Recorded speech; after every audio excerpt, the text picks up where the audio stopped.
Good morning, praise the Lord. கர்த்தர் நல்லவர், அவர் கிருபை என்றும் உள்ளது. உங்கள் அன்பு சகோதரன் காட்வின் மோசஸ் எழுப்புதல் ஊழியத்தின் சார்பில் அன்போடு உங்களை வாழ்த்தி ஆசீர்வதிக்கிறேன். காலை வேளையிலே தேவனுடைய அன்பின் கரம் உங்களை அற்புதமாய் ஆச்சரியமாய் நடத்துவதாக. ஆமென், ஆமென், ஆமென். என் ஆத்மா கவி பாடும், தேவாதி தேவனை துதித்து என் உள்ளம் மகிழ்ந்தாடும். கர்த்தாதி கர்த்தனை புகழ்ந்து என் ஆத்மா கவி பாடும். தேவாதி தேவனை துதித்து என் உள்ளம் மகிழ்ந்தாடும். கர்த்தாதி கர்த்தனை புகழ்ந்து வானாந்தீரம் செழித்திடுமே, வயல்வெளியாகிடுமே, கடுவெளி கழித்திடுமே. கர்த்தரின் ஆவியினால் வானாந்தீரம் செழித்திடுமே, வயல்வெளியாகிடுமே, கடுவெளி கழித்திடுமே. கர்த்தரின் ஆவியினால். அல்லேலூயா, அல்லேலூயா, அல்லேலூயா, அல்லேலூயா, அல்லேலூயா, அல்லேலூயா, அல்லேலூயா, அல்லேலூயா. என் ஆத்மா கவி பாடும், தேவாதி தேவனை துதித்து என் உள்ளம் மகிழ்ந்தாடும்.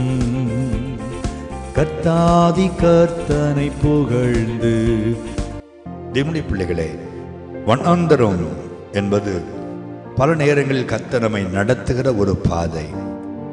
எகிப்திலிருந்து கானானை நோக்கி தம் ஜனங்களை தேவன் நடத்தின பொழுது வனாந்தர பாதை தேவன் தெரிந்து கொண்டார். வனாந்தரத்தில் கர்த்தர் நம்மை நடத்துகிறவர். வனாந்தரம் என்றால் யாருமே விரும்பாத ஒரு இடம், வில்டர்னஸ். இல்லை என்கிற வேர்டு தான் வனாந்தரம். இல்லை, வனாந்தரத்தில் ஒன்றும் இருக்காது. அதேதான் நம்முடைய வாழ்க்கை. வனாந்தரம் என்றால் என்ன அர்த்தம்? இல்லை என்கிற வார்த்தை. குழந்தை இல்லை, திருமணம் இல்லை, வேலை இல்லை, ஆரோக்கியம் இல்லை, பலன் இல்லை, பணம் இல்லை, இல்லை இல்லை, எதை கேட்டாலும் இல்லை என்று சொல்லுவது ஒரு வனாந்தரமான ஒரு அனுபவம். என்னுடைய பிள்ளைகளே, நான் நல்லா ஜெபம் பண்ணுறேன், பைபிள் வாசிக்கிறேன், சர்ச்சுக்கெல்லாம் போகிறேன் பிரதர், ஆனால் எங்கள் வாழ்க்கையில் ஏன் இந்த வனாந்தரம் என்று உங்களுக்குள் ஒரு கேள்வி இருக்கலாம். எங்கே நடத்தினாலும் ஒன்றை புரிந்து கொள்ளுங்கள், நம்முடைய நன்மைக்காகவே தேவன் நடத்துகிறார். அவர் ஒரு நாளும் தவறாய் நம்மை நடத்துகிறவர் அல்ல. நம்முடைய பிள்ளைகளை நாம் எப்படி நடத்துகிறோம்? தேவையில்லாமல் வெயிலில் அழைத்து கொண்டு போவீர்களா? 12 மணி வெயில், மே மாத வெயில் என்று வைத்துக்கொள்வோம். இந்த 12 மணி வெயிலில் உங்கள் கை குழந்தை தேவையில்லாமல் வெளியே கொண்டு போவீர்களா? ஒருபோதும் மாட்டீர்கள். ஐயோ, இந்த வெயில் என் குழந்தை தாங்காது என்று நமக்கு தெரியும் அல்லவா? வேற வழியே இல்லை, போய்த்தான் ஆக வேண்டும் என்ற சூழ்நிலை வரும்பொழுது மட்டுமே குழந்தையை தூக்கி கொண்டு போகிறோம். அப்பொழுது கூட சில தாய்மார்களை பார்த்திருக்கிறேன், தங்களுடைய சேலையுடைய முந்தானை எடுத்து அந்த குழந்தையுடைய தலைமையில் போட்டு இவர்கள் வெயிலில் நனைந்து கொண்டு போவார்கள். எவ்வளவு அன்பு பாருங்கள். நமக்கே எப்படி இருக்குமானால் கர்த்தர் நம்மை வனாந்தரத்தில் நடக்க விட்டு எப்படி வேடிக்கை பார்ப்பார்? இல்லை பிரியமானவர்களே, அன்றைக்கு இஸ்ரவேல் ஜனங்களை வனாந்தரத்தில் நடத்தின பொழுதும் மேக ஸ்தம்பமாய் அவர்கள் மேல் கர்த்தர் வந்தார் என்று வேதம் சொல்லுகிறது. ஆகவே பயப்படாதிருங்கள், கலங்காதிருங்கள். இந்த வனாந்தரம் மாறும். இந்த வனாந்தரத்தை கர்த்தர் நிச்சயம் உங்களுக்கு மாற்றுவார். வனாந்தரத்திற்கு பிறகு ஒரு ஏலிம் வரும், ஒரு மதுரம் உண்டாகும், ஒரு ஆசீர்வாதம் உண்டு, ஒரு செழிப்பு உண்டு, ஒரு தண்ணீர் தடாகம் வரும். பிரியமானவர்களே, உங்கள் கண்கள் அதை பார்க்கட்டும். சீக்கிரத்தில் இந்த உபத்திரவ நாட்களை தேவன் எனக்கு முடிய பண்ணுவார். அதற்கு பிறகு ஹல்லேலூயா, நான் மகிழ்ந்து களி கூறுகிற நாட்களை தேவன் எனக்கு தருவார் என்று சொல்லுங்கள். யோபுவின் வாழ்க்கையிலே ஒரு வனாந்தரத்திலே ஆண்டவர் யோபுவை தூக்கி போட்டார். எத்தனை நாட்கள் பாடுகள் பாருங்கள். எல்லாவற்றையும் இழந்த அந்த வனாந்தரத்திலும் பொறுமையோடு கர்த்தரை நம்பி, அவர் என்னை கொன்று போட்டாலும் அவர் மேல் நான் நம்பிக்கையாய் இருப்பேன், அவர் என்னை சோதித்த பின்பு நான் பொன்னாக விளங்குவேன் என்று சொன்ன யோபுவை கர்த்தர் கைவிட்டாரா? இல்லை அல்லவா? 2 மடங்கு ஆசீர்வதித்து வனாந்தரத்திற்கு பதிலாக ஏதேனை கட்டளையிட்டார்.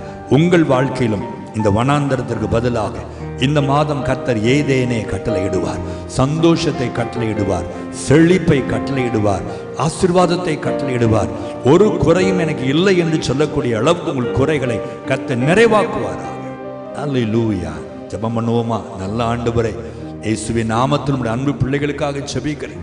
யாரெல்லாம் இந்த வனாந்தர சூழ்நிலையில் ஒரு ஆசீர்வாதத்தை பார்க்க முடியவில்லையே, ஏன் இவ்வளவு ட்ரைனஸ் இருக்கிறது, எங்கும் வறுமை, தரித்திரங்கள், பணம் இல்லை, ஆரோக்கியம் இல்லை, சமாதானம் இல்லை, சந்தோஷம் இல்லை, நிம்மதி இல்லை என்று புலம்புகிற உடைய பிள்ளைகள் அத்தனை பேர் வாழ்க்கையிலும் இன்றைக்கு ஒரு அற்புதம் நடக்கட்டும்.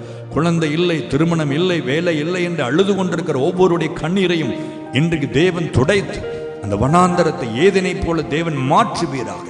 எஸ்ஐயா 51:3 நாங்கள் வாசிக்கிறோம், கர்த்தர் சீயோனுக்கு ஆறுதல் செய்வீர், அதோடைய வனாந்தரத்தை ஏதனை போல மாற்றுவீர். இன்றைக்கு மாறட்டும்.